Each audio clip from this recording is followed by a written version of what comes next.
Siempre digo lo mismo, que las cosas más lindas están en los cortes y bueno, le estaba preguntando honestamente, bueno, ¿cómo bajar de peso? Claro. Por ejemplo, yo soy loca por las harinas, me cuesta un montón. Sí, calentitas, sí, con claro. manteca. Estoy segura que la señora también claro, ahí dice, qué rico duda, los bizcochitos. sin duda. Y eso.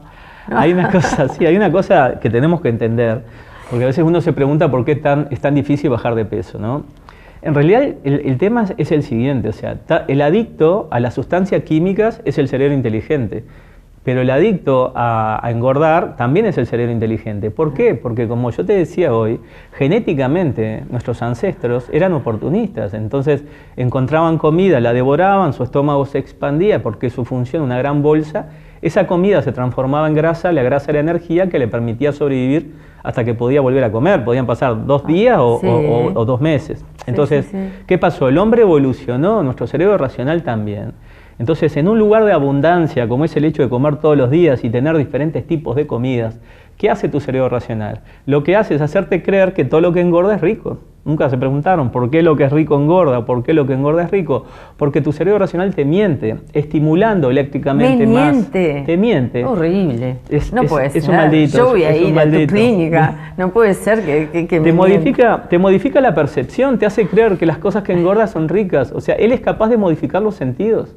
Nosotros lo que hacemos es una reprogramación, porque un adicto es un foco de luz, un cable y un enchufe. Entonces, el cerebro inteligente necesita información positiva para que esa luz se encienda. Pero esa misma información positiva la usa para generar el síndrome de abstinencia. O sea, si vos no consumís lo que él quiere, te atormenta, no te deja dormir, te pone ansioso. Entonces, vos te levantás de noche a comer eso que digamos, en el día dijiste no puedo. Claro, en realidad somos una especie de robot eléctrico, digamos, como yo te decía, la evolución le dio el poder y la industria química el patrocinio. Entonces, como con él no podemos hablar, porque uno pensaría, sí, pero si yo engordo y me baja la autoestima y tengo diabetes y colesterol y me muero joven por gordo comilón, él también se va a morir. Lo que ocurre es que el cerebro inteligente es un procesador de información, o sea, no tiene sentimientos, ¿entendés? Entonces, le importa muy poco que tengas diabetes, colesterol o que no pases por la puerta o que pierdas 30 años de vida. A él lo único que le importa es acumular grasa. Entonces, una vez que él arma el circuito adictivo, ya no lo modifica. Entonces, como con él no podemos hablar porque es perder el tiempo, la medicina tradicional o la ciencia negocia con el adicto, le da algo a cambio. Nosotros no, lo que hacemos es modificar el borne adictivo. De tal manera que cuando tú salís de la sesión... Pero ¿cómo es el sistema? Porque también me estabas contando, para hablar sistema, bien simple, que yo te decía, un pedazo de pizza, qué rica, y vos lo vas a ver como un bloque. Por supuesto. Un ladrillo. El sistema es así. Nosotros lo que modificamos es la información de referencia. O sea, el cerebro inteligente necesita información positiva para generar una adicción. Entonces, nosotros lo que hacemos a través de una experiencia fabril, lo que hacemos primero es desconectar al cerebro racional. ¿Cómo lo desconectamos? Con una serie de estímulos asociados a los sentidos. El cerebro inteligente tiene la debilidad que le cuesta el triple procesar un sentido que una cosa o experiencia. Entonces, a través de un relato, saturamos al cerebro racional y la conciencia deprime, toma el control del subconsciente, que eso ocurre cuando uno duerme, descansa, el sueño profundo, es porque el cerebro racional se satura, te acostás a dormir, la conciencia deprime y toma el control del subconsciente, que es un niño de unos 3 años que está en un calabozo a oscuras. Cuando él toma el control, lo que logramos desarrollar fue el acceso al subconsciente, le mostramos cómo se fabrica todo eso que al otro le gusta y se lo hacemos con cosas feas. Entonces el subconsciente entiende que la harina se hace de esa manera y ¿dónde lo guarda? En el borne de la harina, no en la papelera donde el otro mandaría la información que a él no le interesa. Entonces nosotros lo que hacemos, le modificamos la información que tu cerebro racional generó durante toda tu vida. Él lo que hizo fue colocar información positiva en esas cosas que engordan. Entonces nosotros le colocamos información negativa. Entonces cuando la persona sale de ahí, el cerebro inteligente sigue siendo gordo comilón. Tiene el foco, el cable, pero cuando va a buscar la información no la encuentra. Entonces no puede generar ¿qué pasa el cuando deseo. Sale de ahí? La persona se le cambian los olores, percibe diferente. En realidad, por ejemplo, las levaduras tienen la particularidad que cuanto mayor fermentación tienen, más engordan. Entonces el cerebro inteligente tiene una disyuntiva. Por un lado aumenta 80 veces su sabor, pero por otro lado disminuye a un 20% su olor. Si no, nadie podría entrar en una panadería, por ejemplo, sin salir haciendo arcadas por el olor a podrido que hay. Sin embargo, no lo sentimos. No. Lo que ocurre cuando una persona sale de la sesión, empieza a percibir el verdadero olor y sabor de las cosas. Entras en una panadería y el olor que sentís no es el que sentías.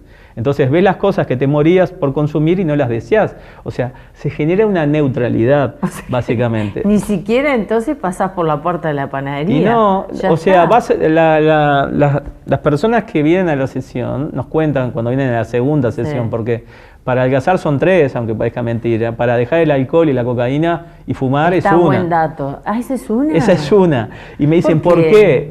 Porque tú no necesitas fumar, ni tomar, ni consumir para vivir, pero sí necesitas comer para vivir. Ajá. Y ahí es donde se contamina la información. Excelente. Entonces la metodología requiere de un compromiso por parte de la persona. ¿Cuál es el compromiso? No comer las cosas que no deseas.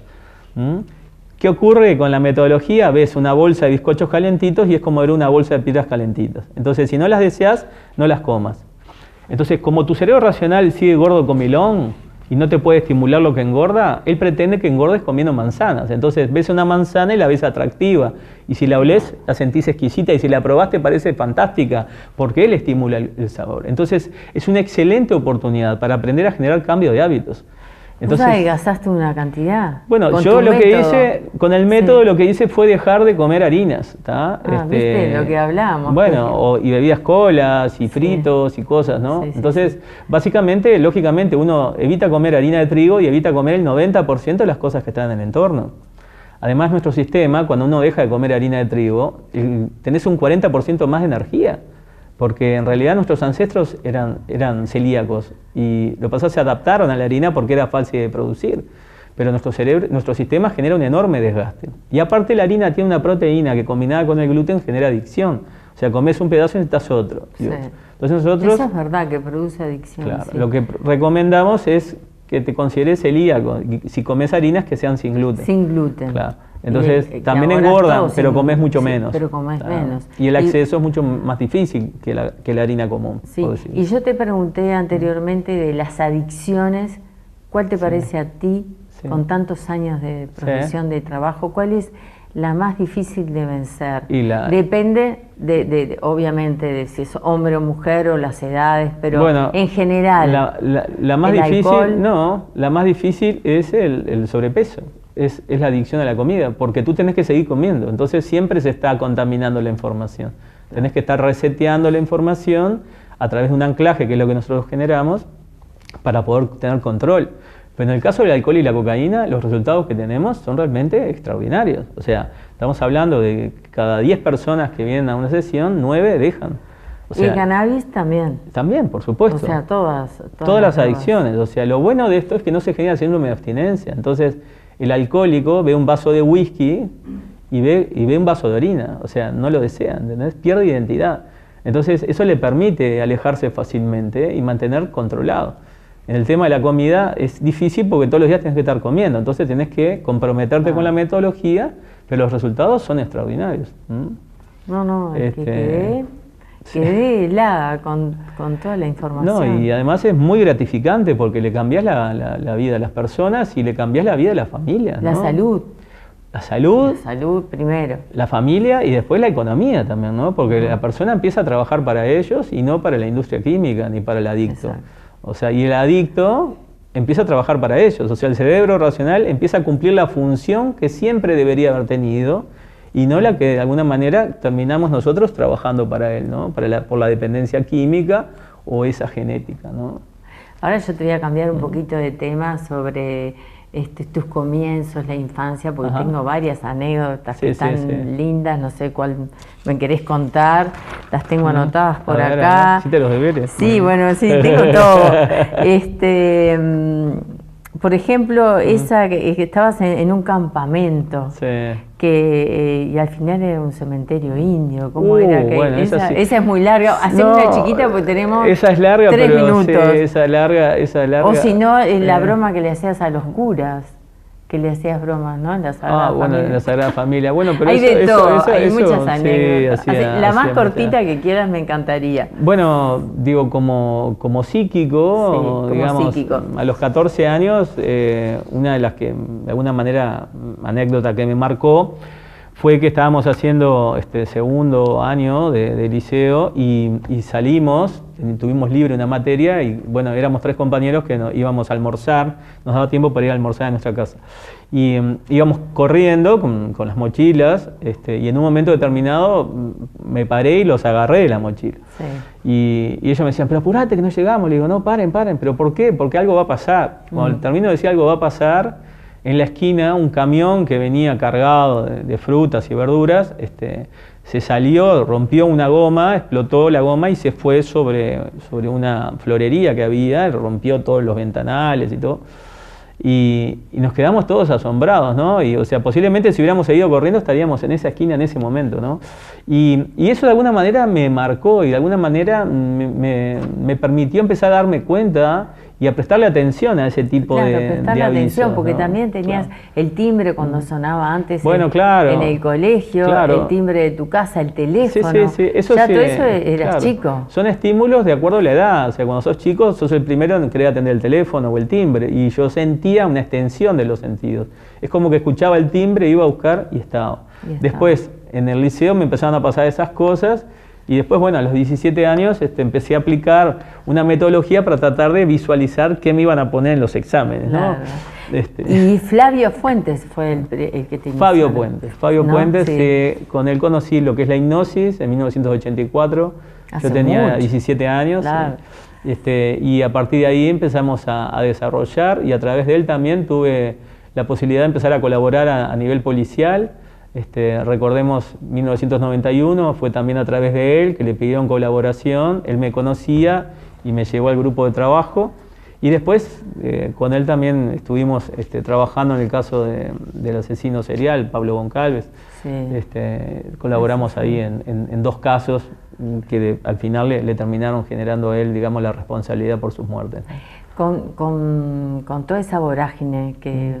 para decirlo de alguna forma, que es tu vida, con todo lo que abarcás, porque seguís colaborando también. Sí, yo escribo también aparte. Escribís, que tengo pinto, acá, muchas gracias, también, El Enigma de Rosario. El Enigma del Rosario. Que también escribiste un libro. Es una novela que va en la 6ª edición y sacamos una versión en cómics. Muchas gracias por el regalo. Por favor.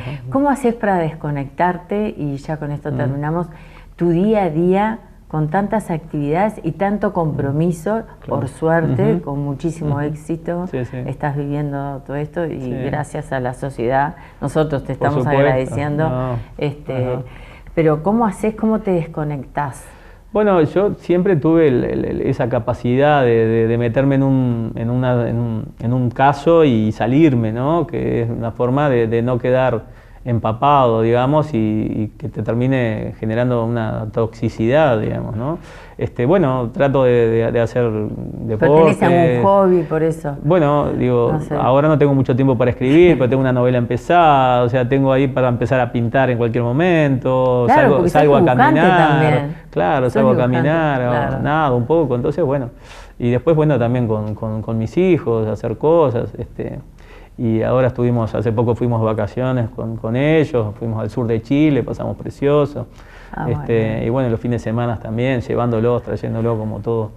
Pero, Marcelo, hay un mensaje para todo Maldonado, para la población que te está mirando en este momento. Bueno, yo el mensaje que daría, nosotros incluso estamos viendo la forma de nos gustaría empezar a dar charlas a nivel de colegios y escuelas, justamente como forma de prevenir, ¿no? O sea, decirle a los chicos, a los jóvenes, a los adolescentes, que no prueben, o sea, las adicciones en sí te llevan por la presión social, porque un amigo te dice, fumá, tomá, consumí.